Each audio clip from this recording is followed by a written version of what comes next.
คือได้ถงงามแท้มื้อนี้น่ะถงใหญ่หนึ่งเนาะถงไผเอาให้น่ะอันนี้นะตั้งอันนี้มีแต่ซอยมีแต่ค้ำพู้นน่ะเห็นมีดอีกมีดบ่น่ะไม่อะไรนี่นะควานี้หมู บ่นี่หมู่ตอนนั้นนะพวกเขายักพันคอยนะแต่บ้านก็เอาใส่นะพวกคอยบักครึ่งพระนั้นควานี้หมูเรายักพันคอยนะคอยหับได้ควานี้หมูพาเต็มห้ายเฮ้ยเต็มบ่บางนี่คือมื้อนี้น่ะขอสิถามเจ้านิดนึงเด้อคือว่าบ่าวไผละมาว่าเจ้าบ่ต้อนรับเหรอมื้อนี้คือนี่ไดไอ้เถิดว่าบ่ต้อนรับก็บ่ต้อนรับคือกันเลยเนาะเอ้าคันบ่พังความพัวอะไรสิพังความไผซะพังความคนอื่นเขาแล้วมันสิได้อีหยังซะพังความคนอื่นเขามันก็บ่มีบ่สิตักกินบุแลเป็นมาแล้วคนอื่นเขาบ่สิเบิ่งแม่นบ่พัวเฮาเองเบิ่งท่านบ่เฮาสิไปพังความไผเป็นหยังก็จะคือบ่ต้อนรับเพิ่นขนาดเอื้อยค่อยขนาดป้าลุงเขาบ่เห็นเขาสนใจสบายเอาย่างไปย่างมาระวังงัวมันแตกตื่นมันหายเด้อเรียกงัวหะเอ้ามันย่านเจ้าเนาะย่างครึงกูเนาะเขาไปย่านซะยันว่าอย่าว่างัวย่านเนาะใหญ่เลย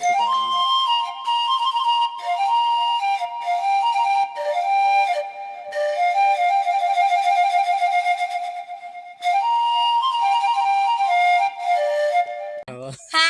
จะเป็นพระบ่มาเล่นน้ำมัน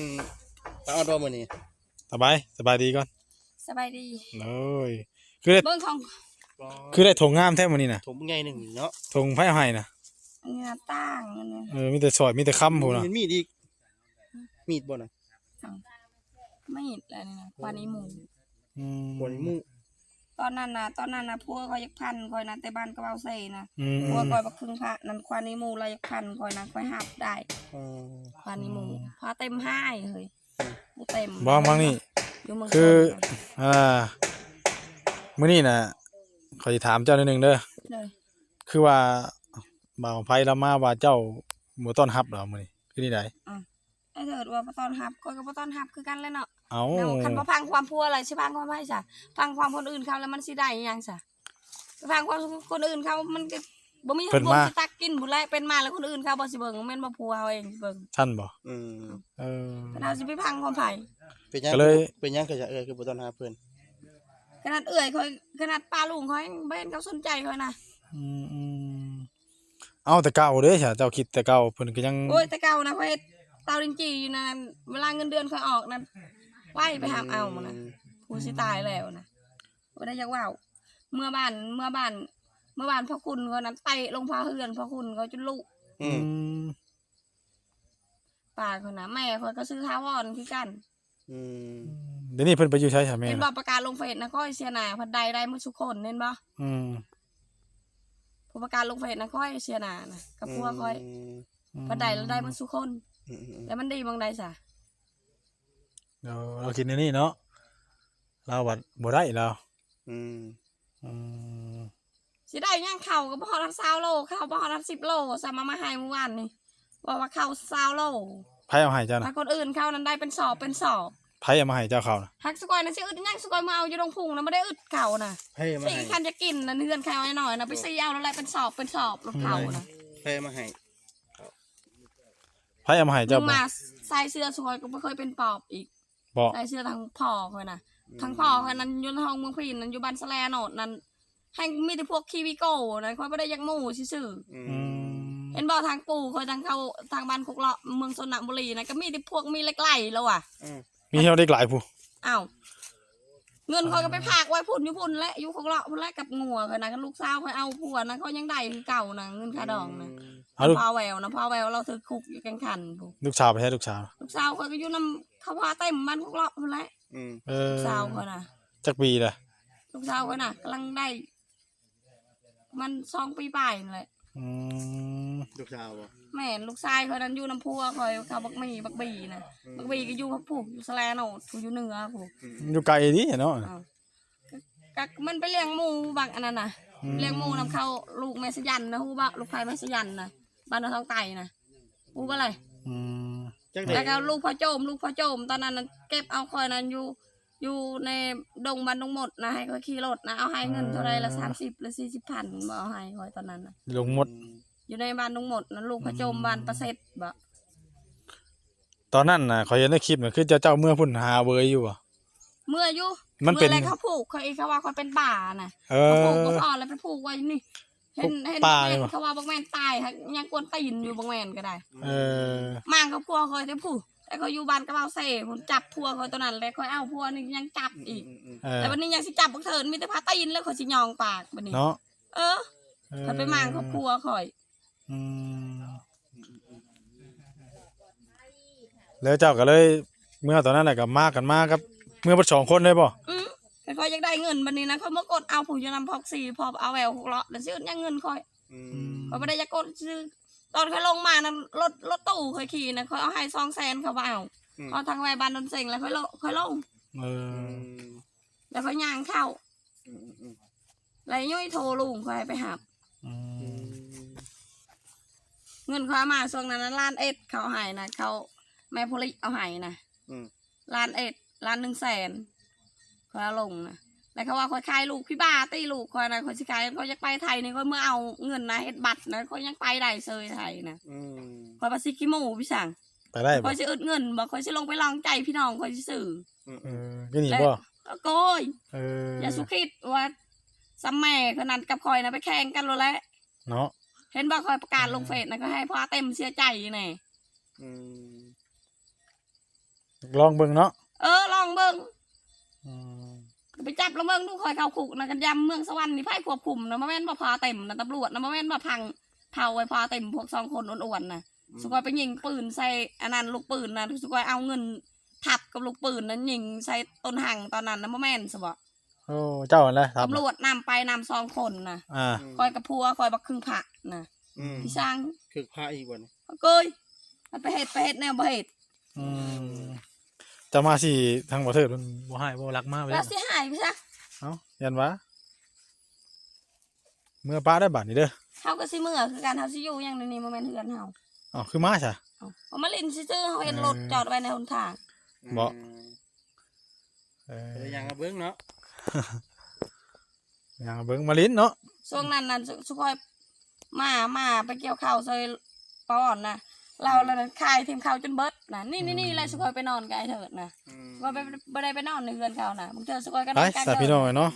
ถือว่ามื้อนี้ทั้งสบายมาดิน แล้วไอ้เถิ เนาะ ดนั้นเราเบิ่งหยา น้ เกี่ยวข้าวแล้วข้าวซองนึง เพื่อนซานตอสนี่แหละ ตอน เนาะ คอยเอาบักแม่นตะบิดนั่นคอย4ไปให้เขานะยายบันเอาให้ครึ่งสอบ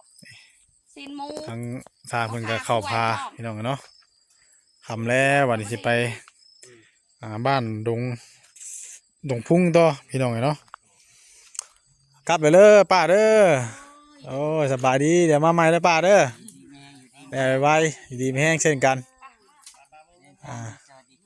โดย เราสิถ่ายยังเราสิมือลงพุงเรานะเมื่อแรงเขาไอ้น้อยกับเวลาสิมาเมื่อแรง ป้าจะ อาทิตย์หนึ่งสุคอยกันเขาเอารถใหญ่มาเกี่ยว อัน ข้า นี้ ว ป้าเด้อโดยสวัสดีโดยเดี๋ยวมื้อหน้าบ่ได้สิเข้ามาเล่นน้ำไม้ เฮ้ยเมื่อดงพุ่งน่ะ ไอ้เถิดลงมา เออบ้านเราดงพุ่งบ่ บ้านเรานะ อืม บ้านเราอยู่สลิกลางพูนแหล้วบ้านไอ้เถิดนะ อืม บ้านพ่อ พี่น้อง ไอ้เถิดนะบ้านกูเคยอยู่บ้านพวกเลาะเอ้ย อืม ไปร่วมพิมพ์หรือว่าเกี่ยวก้นเบิ่งขนยันว่ายันว่าต่ออยู่ในคุกนะ ไปบ้านนี้พี่น้องเลยเอ้ยขอตัวกลับไปบ้านนี้เนาะ